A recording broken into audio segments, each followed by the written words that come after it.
Un saludo para todas y todos. Este es el material audiovisual que nos sugiere la guía de actividades de la unidad 1, fase 2, sobre el análisis histórico del desarrollo rural. Empecemos por señalar que se empezó a hablar de desarrollo rural cuando la atención se puso principalmente en la pobreza que padecía el campo a nivel mundial.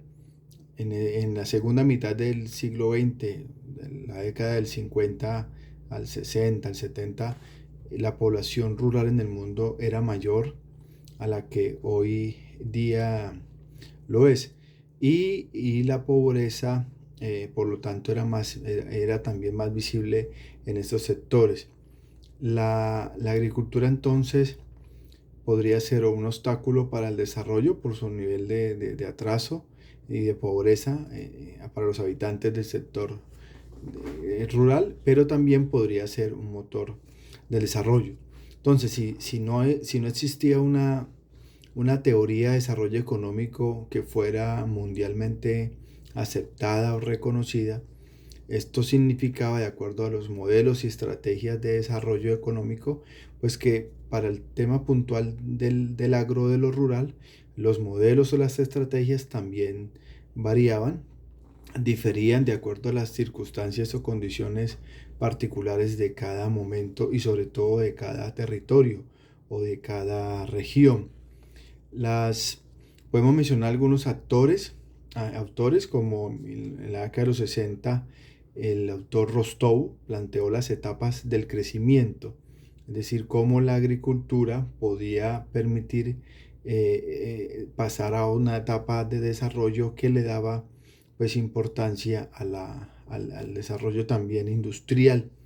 Otro autor como Lewis en 1954 plantea una economía dual, es decir, un sector atrasado, en este caso el sector agrario, y un sector moderno en crecimiento. Hasta la década del 70 del siglo XX se hablaba del sector agrario como en términos muy generales, pero no se hacía referencia a la estructura interna de la agricultura. No habían tantos desarrollos en detalle sobre los modelos y desarrollos agrarios. El sector agrario entonces se concebía o existía principalmente como un facilitador de mano de obra para el sector industrial. El sector agrario existía principalmente también como un facilitador de materias primas para el sector industrial que se concebía como el principal responsable del motor del crecimiento. En la América Latina, en la década de los, bueno, decíamos, estamos hablando de la década del 40, del 50, del 60, luego viene una comisión de economistas de la Comisión Económica para América Latina, CEPAL, una comisión que dirigió Raúl Prebisch, que planteaba fundamentalmente la necesidad de la industrialización, la necesidad de pensar de una industrialización del centro con efectos hacia la periferia. Se planteaba, por ejemplo, para ese proceso de industrialización, la necesidad de sustituir las importaciones. Por allí otro autor como Rutan en 1971 hablaba del fundamentalismo industrial, es decir, cómo prevalecía en los autores de la época esa mirada casi exclusiva sobre el sector industrial y un poco el menosprecio o subvalorar de la importancia del sector rural. Entonces, a partir de los 60 se dio importancia a la agricultura como una gran apuesta para el desarrollo económico en términos generales. Entonces, se da una división entre la escuela de la dependencia, que era una especie de relación a esas tesis de las etapas de Rostow, pero también, por otro lado, el desarrollismo populista, como llamaron algunos, a las tesis planteadas por esa comisión de la CEPAL. Entonces, esa dependencia, como señaló también Amin en 1974, planteaba que el retraso económico es el resultado trae como resultado el subdesarrollo generado por la dependencia a las metrópolis. La CEPAL, lo novedoso del planteamiento de la CEPAL es la afirmación de la necesidad de, viene un concepto nuevo de la reforma agraria. Una reforma agraria que tenía elementos importantes y vigentes en la actualidad, como la asistencia técnica, los créditos, la modificación de la estructura de la tierra, los precios, tesis que fueron concebidas por algunas agencias de desarrollo, por algunos gobiernos, como la FAO, como la USAID en su momento, y organismos internacionales como la ONU. En esta misma época de la década de los 70 del siglo XX, se hablaba de la importancia del sector agrario o de la reforma agraria como la posibilidad de poder satisfacer las necesidades básicas de la población. Esto fue una tesis que incluso también utilizó el Banco Mundial en su momento.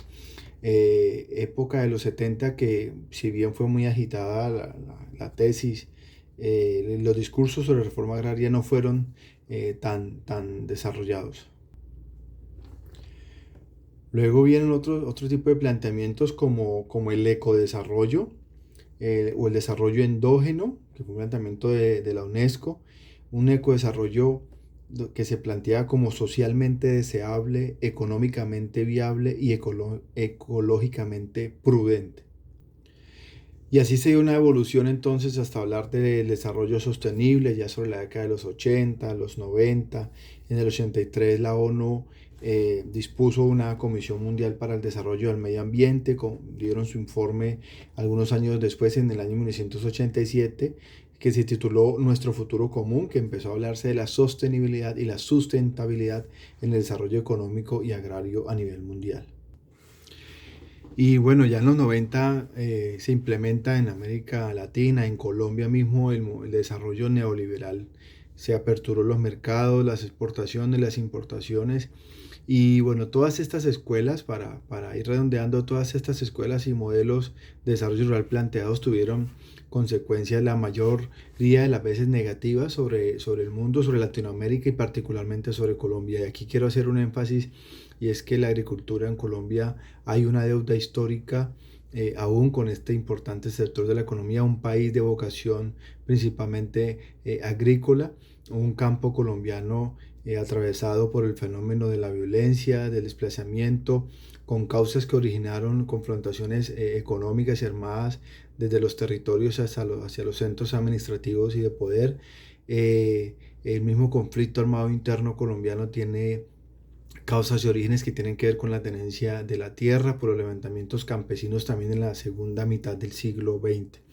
Hoy es necesario desarrollar un modelo económico, por supuesto, que piense en los derechos de las futuras generaciones, un viraje hacia energías alternativas, la preservación de recursos tan preciados como el agua, como los bosques, que hoy son un problema muy sensible, sobre todo en la Orinoquía y en la Amazonía colombiana. Hoy es necesario una reestructuración de la tierra, de la forma de la tierra en Colombia, y tenemos un potencial muy grandioso para que podamos empujar la economía, empujar el sector industrial también a partir de una reforma como se ha contemplado en acuerdos recientes, como un acuerdo de paz firmado en el año 2016, un desarrollo horario con enfoque territorial, con la mirada en los territorios más atrasados, golpeados por el conflicto, y una reforma rural de carácter integral. Bueno, este breve análisis ha sido principalmente a partir de las lecturas de la unidad 2, y destaco los siguientes textos: Planteamientos económicos del desarrollo rural, perspectiva histórica, un texto de 1994 de Seña. Y por otro lado, el otro texto que se le estudió juiciosamente fue el de los modelos de desarrollo y las funciones del medio rural en Colombia, una publicación de Cuadernos de Desarrollo Rural de Pérez y de Farab del año 2002. Además de los materiales o los objetos virtuales de información también contemplados allí. Muchas gracias por su atención y hasta una próxima oportunidad.